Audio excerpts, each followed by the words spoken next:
Hello বন্ধুরা, আজকে রবিবার ছুটির দিন, তাই আমি আর মামু মিলে বেরিয়ে পড়েছিলাম ক্যান্টিনের উদ্দেশ্যে প্রয়োজনীয় জিনিসপত্র কিনতে। রাস্তায় যাওয়ার সময় প্রচুর পরিমাণে গরু আসছিল রাস্তা দিয়ে। গরুর শিংগুলো খুব বড় বড় ছিল, তাই আমরা পাশে দাঁড়িয়ে পড়েছিলাম। তারপর ক্যান্টিনে চলে এলাম। অন্যান্য দোকান থেকে এই ক্যান্টিনে মালপত্র 20% ছাড় পাওয়া যায়। একে একে আমাদের সমস্ত প্রয়োজনীয় জিনিসপত্র খুঁজে বের করে নিলাম এবং বিল বানিয়ে মালপত্র নিয়ে বেরিয়ে পড়লাম রুমের উদ্দেশ্যে। হ্যালো বন্ধুরা, আজকে রবিবার ছুটির দিন, তাই আমি আর মামু মিলে বেরিয়ে পড়েছিলাম ক্যান্টিনের উদ্দেশ্যে প্রয়োজনীয় জিনিসপত্র কিনতে।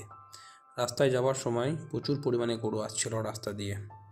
গরুর শিংগুলো খুব বড় বড় ছিল, তাই আমরা পাশে দাঁড়িয়ে পড়েছিলাম। তারপর ক্যান্টিনে চলে এলাম। অন্যান্য দোকান থেকে এই ক্যান্টিনে মালপত্র 20% ছাড় পাওয়া যায়। একে একে আমাদের সমস্ত প্রয়োজনীয় জিনিসপত্র খুঁজে বের করে নিলাম এবং বিল বানিয়ে মালপত্র নিয়ে বেরিয়ে পড়লাম রুমের উদ্দেশ্যে।